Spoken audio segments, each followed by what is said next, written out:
Hi viewers, తెలంగాణలో ఉండే మహిళలకి 2,500 రూపాయలైతే ఇవ్వబోతున్నారు. దీనికి సంబంధించి కొన్ని జిరాక్స్‌లు ఉంటే సరిపోతుంది. అదేవిధంగా ఈ వీడియోలో 100% నేను చెప్తున్నాగా, ఇప్పటివరకు మీరు ఇటువంటి వీడియోస్ ఎన్ని చూసినా గానీ, ఈ వీడియోలో మీకు 100% క్లారిటీ అండ్ క్లియర్ ఇన్ఫర్మేషన్ అయితే మీకు తెలుస్తుంది.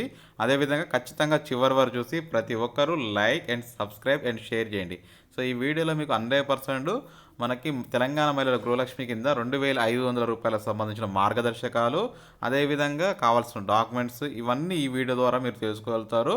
సో వచ్చిన కొత్త రూల్స్ కూడా మీరు ఈ వీడియో ద్వారా మీరు తెలుసుకోగలుగుతారు. కాబట్టి ఖచ్చితంగా లైక్ సబ్స్క్రైబ్ చేయండి. ఇప్పుడు ఆ న్యూస్లోకి వెళ్ళినట్లయితే, ఇప్పుడు ఈ న్యూస్ చూసినట్లయితే గృహలక్ష్మి కింద చాలామందికి చాలా రకాల డౌట్స్ వస్తున్నాయి. ఈ డౌట్స్తో పాటు అదేవిధంగా మీకు కొత్త డౌట్స్ ఉంటే వీడియో మొత్తం చివరి వరకు చూసిన తర్వాత మళ్ళీ కామెంట్ సెక్షన్లో అడగండి. చాలామందికి నేను రిప్లైస్ ఇవ్వడానికి ట్రై చేస్తున్నాను. అదేవిధంగా మీ కామెంట్స్ అన్నింటిని కలిపి మళ్ళీ ఇంకొక వీడియో రూపంలో చేసి మీ డౌట్స్ క్లియర్ చేయడానికి ప్రయత్నం అయితే చేస్తాను. ప్రస్తుతం అయితే మనకి గమనించుకున్నట్లయితే తెలంగాణలో రేషన్ కార్డు లేకుండా గృహలక్ష్మి వస్తుందా అని చెప్పేసి చాలామంది అడుగుతున్నారు పదే పదే. సో గృహలక్ష్మికి రేషన్ కార్డు అయితే లింక్ పెట్టబోతున్నారు. గతంలో మనకి ఆల్రెడీ గృహలక్ష్మి కింద తెలంగాణలో 15 లక్షల మంది దరిదాపు అప్లికేషన్స్ అయితే తీసుకోవడం జరిగింది. గుర్తుపెట్టుకోండి, అప్లికేషన్స్ రావడం జరిగింది. కాకపోతే అందులో దరిదాపు 12 లక్షల మంది అనర్హులుగా ప్రకటించడం జరిగింది, ఇది టీఆర్ఎస్ ప్రభుత్వంలో. అందుకని ఇప్పుడు మళ్ళీ కాంగ్రెస్ ప్రభుత్వం ఏం చేస్తుందంటే ఈ నెల 29 నుంచి 29th 12 నుంచి 28th ఇంప్లిమెంట్ చేస్తామంటున్నారు. కానీ మోస్ట్లీ 29th నుంచి ప్రతి ఒక్కరికి ఊర్లలో గ్రామ సభలు పెట్టబోతున్నారు. దాని నుండి ఒకేసారి అప్లికేషన్స్ అయితే తీసుకోబోతున్నారు.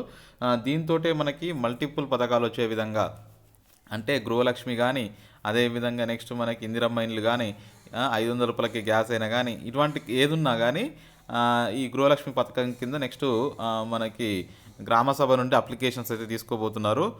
ఇంకొకటి ఏంటంటే కొత్త రేషన్ కార్డు ఉండాలి అంటున్నారు కదా. కొత్త రేషన్ కార్డ్స్ అయితే ఈ నెల 28 నుంచి అయితే జారీ చేస్తామని చెప్పేసి క్లియర్గా చెప్తున్నారు. 28 నుంచి రెడీగా ఉండండి అప్లికేషన్స్కి.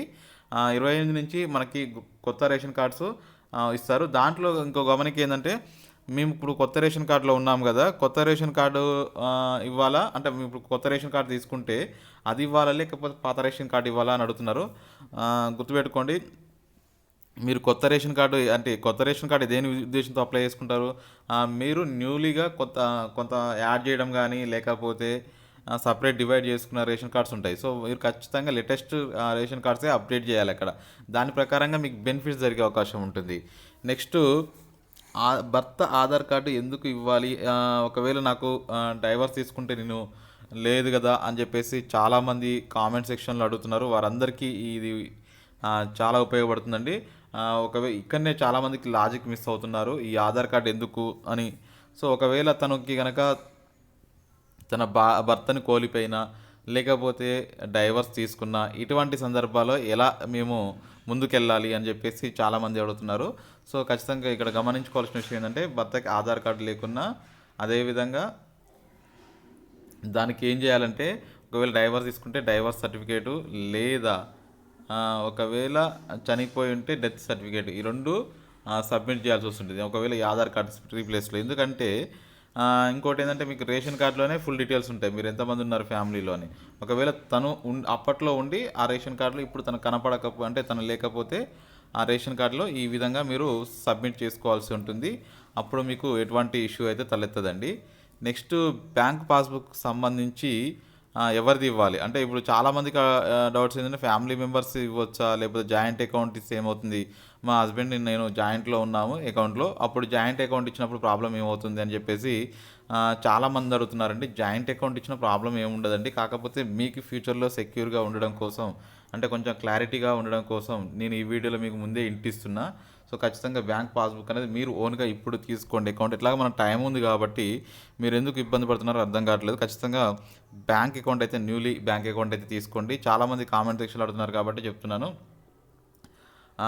ఇంకోటి ఏంటంటే, పాస్పోర్ట్ ఫోటో, మొబైల్ అయితే కంపల్సరీ తీసి పెట్టుకోండి ఈలోపు. ఎవరైతే ఈ వీడియో చూస్తున్నారో చాలామంది ఏంటంటే, అది టైం వచ్చిన తర్వాత మనకి ఇవన్నీ డాక్యుమెంట్స్ రెడీ చేసుకోవడం చాలా కష్టమవుతుంది కాబట్టి ముందే అన్నీ తెచ్చి పెట్టుకోండి. ఎందుకంటే తర్వాత ఏంటంటే చాలా క్రౌడ్, చాలా రద్దీ ఎక్కువగా ఉంటుంది. సుమారు తెలంగాణలో 20 ల్యాక్స్ అప్లికేషన్స్ వచ్చే అవకాశం ఉంది ఈ గృహలక్ష్మి కింద. కాబట్టి ఎంత మనకి క్రౌడ్ ఉంటుందో చూసుకోవచ్చు అదే టైంలో. అందుకని నేను ఇంతగానం వీడియోస్ ఎందుకు చేసి చెప్తున్నానంటే మీకు ముందుగా జాగ్రత్త పడుతూ మన ఛానల్ ద్వారా కొంచెమైనా మీరు సమాచారం పొందుతారనే ఉద్దేశంతో చెప్పడం జరుగుతుంది. నెక్స్ట్ ఇంకొకటి ఏంటంటే ఒంటరి మహిళలకి రూల్స్ ఏంటి అని అడుగుతున్నారు. ఒంటరి మహిళలకి అయితే తను మ్యారేజ్ చేసుకొని ఒకవేళ డైవర్స్ అయితే డైవర్స్ సర్టిఫికేటు, ఒకవేళ తన భర్త చనిపోయింటే భర్త డెత్ సర్టిఫికేటు, లేకపోతే ఖచ్చితంగా ప్రతి ఒక్క ఒంటరి మహిళకి ఇస్తామన్నారు. ఎందుకు అంటే వీళ్ళు యాక్చువల్గా చెప్పిన స్కీమ్ ఉద్దేశమే ఒంటరి మహిళలకి ఇస్తామని. ఒంటరి మహిళలకి ఇచ్చేటప్పుడు ఏమవుతుందంటే చాలామందికి డౌట్లు ఏంటంటే మేము దీనికి ఉద్దేశం ఏంటంటే ఇంట్లో ఫ్యామిలీలో చిన్న పిల్లలు కానీ వీళ్ళంతా ఉంటారు కదా, సో ఫ్యామిలీని పోషించే విధంగా మహిళలకి చేయూతని ఇవ్వాలి అనే ఉద్దేశంతో ఈ 2,500 రూపాయలు అయితే ఇవ్వబోతున్నారు. దాన్ని దృష్టిలో పెట్టుకొని మీరు ఇప్పుడు గమనించుకోవచ్చు. ఖచ్చితంగా ఒంటరి మహిళలు అయితే ఎవరైతే ఉంటారో దీన్ని 2,500 రూపాయలు ఇస్తే వాళ్ళ ఫ్యామిలీని పోషించుకోవడానికి వీలుంటుందని చెప్పేసి ఇస్తున్నారు. ప్రతి ఒక్క ఒంటరి మహిళలకి అయితే ఖచ్చితంగా ఈ స్కీమ్ అయితే వస్తుంది. ఇంకొకటి వీళ్ళకి కొన్ని ఏదైతే ఉన్నాయి కదండి, కొన్ని రూల్స్ కూడా రద్దు చేయబోతాము అని చెప్తున్నారు. ఒంటరిగా ఉండే మహిళలకి రేషన్ కార్డ్స్ కానీ అదేవిధంగా కొంచెం వరకు అయితే రిమూవ్ చేస్తామని చెప్పేసి చెప్తున్నారు రూల్స్ అయితే. చూద్దాం, ఇది ఒక మంచి అడ్వాంటేజ్ అనే చెప్పుకోవచ్చు ఒంటరి మహిళల విషయంలో. నెక్స్ట్ ఇంకా తన యొక్క ఆధార్ కార్డు కలిగి ఉంటే ఇంతకుముందుకు ఒక సర్నేము తర్వాత సర్నేములు మారడు ఇట్లాంటివి ఉన్నప్పుడు అయితే పెద్ద ప్రాబ్లం ఏమి ఉండదని చెప్పేసి వాళ్ళే క్లియర్ కట్గా చెప్తున్నారు. దాంట్లో ఎటువంటి ప్రాబ్లమ్స్ అయితే ఏముండో ఖచ్చితంగా మీరు సరి చేసుకోవాల్సిన అవసరం లేదు. ఒకవేళ ఇప్పుడు నెక్స్ట్ అయితే ఒంటరి మహిళలకు మాత్రం ఎటువంటి రూల్స్ పోకపోవచ్చు. ఎందుకంటే మేబీ రేషన్ కార్డు ఇట్లాంటివి ఏమన్నా సడలింపు చేసే అవకాశం ఉంది వాళ్ళ ఒక్కరి దృష్టిలో. నెక్స్ట్ ప్రభుత్వ ఉద్యోగికి ట్యాక్స్ పేయర్స్కి వీళ్ళకైతే రిమూవ్ చేయబోతున్నారు. ఎందుకంటే మేజర్గా ఒకవేళ అలా ఇవ్వాలి అనుకుంటే 40 ల్యాక్స్ మెంబర్స్ దాకా ఉన్నట్టు సమాచారం కుటుంబాలు అంటే మహిళలకి. సో 35 ల్యాక్స్ 40 ల్యాక్స్ మధ్యలో అరౌండ్ ఉన్నట్టు తెలుస్తుంది. సో అలా తీసుకుంటూ పోతే ఇంకోటి 15 ల్యాక్స్ వరకు వృధా అయ్యే అవకాశం ఉంది స్కీమ్ అయితే. అందుకనే దీన్ని ఏం చేస్తున్నారంటే ప్రభుత్వ ఉద్యోగికి ఇన్కమ్ ట్యాక్స్ పే చేసే వాళ్ళందరికీ కూడా ఇవ్వద్దు అని చెప్పేసి వీళ్ళు నిర్ణయం అయితే తీసుకోబోతున్నారు. ఇంకొకటి చాలామందికి డౌట్స్ ఏంటంటే ఇంట్లో ఒకరికి ఇస్తారా మల్టిపుల్ మెంబర్స్కి ఇస్తారా ఈ స్కీమ్ అని చెప్పి అడుగుతున్నారు. ఇంట్లో ఒకరికి మాత్రమే ఇస్తారు, అది వాళ్ళకి యజమానురాలై ఉన్న వారికి మాత్రమే ఈ స్కీమ్ అయితే వర్తింపజేసే అవకాశం ఉంది. కాబట్టి గుర్తుపెట్టుకొని అప్లై చేసుకోండి. ఇంట్లో మా మదర్ ఉన్నారు, నేనున్నారు, లేకపోతే అత్తగోడలు ఉంది, వీళ్ళందరికీ ఎట్లా ఇస్తారండి అని చెప్పి చాలామంది అడుగుతున్నారు.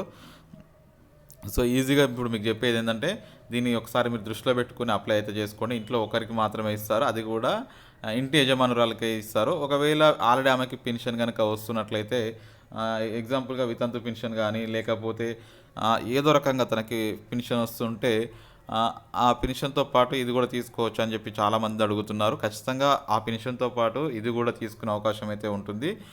2 లక్షల లోపు ఇన్కమ్ సర్టిఫికేట్ అయితే తీసి పెట్టుకోండి, ఇది చాలా ఇంపార్టెంట్. ఏ ఒక్కదానికైనా మనకు నెక్స్ట్ తెలంగాణలో మల్టిపుల్ స్కీమ్స్ అయితే రాబోతున్నాయి. ఇన్కమ్ సర్టిఫికేట్స్ అయితే ఖచ్చితంగా మీ దగ్గర పెట్టుకోండి. అదేవిధంగా క్యాస్ట్ సర్టిఫికేట్ కూడా మేజర్గా తీసుకొని పెట్టుకోండి. ఇన్కమ్ అండ్ క్యాస్ట్ సర్టిఫికేట్ రెండు చాలా ఇంపార్టెంట్. నెక్స్ట్ క్రూషియల్గా మనకి ఏదో ఒక వచ్చినా కానీ కొత్త పథకాలు కూడా రాబోతున్నాయి తెలంగాణలో. ఈ ఇచ్చిన 6 గ్యారంటీలు కాకుండా కూడా ఇంకా నెక్స్ట్ గ్యారంటీస్ కూడా రాబోతున్నాయి. సో కాబట్టి ప్రతి ఒక్కరూ ఇక నేను చెప్పిన విధంగా ఈ డాక్యుమెంట్స్ రెడీ చేస్తూ ప్రతి ఒక్కరు అప్లై చేస్తారనుకుంటున్నాను. ఇంకా ఫర్దర్గా మన ఛానల్ నుండి ఇంకా ఎటువంటి సమాచారం కావాలి అన్నా ఇంక దీనికి మించి ఏమైనా డౌట్స్ ఉంటే మాత్రం వీడియో కింద కామెంట్ సెక్షన్లో అడగండి, తప్పకుండా రిప్లై ఇవ్వడానికి ప్రయత్నం చేస్తాను. Thank you for watching.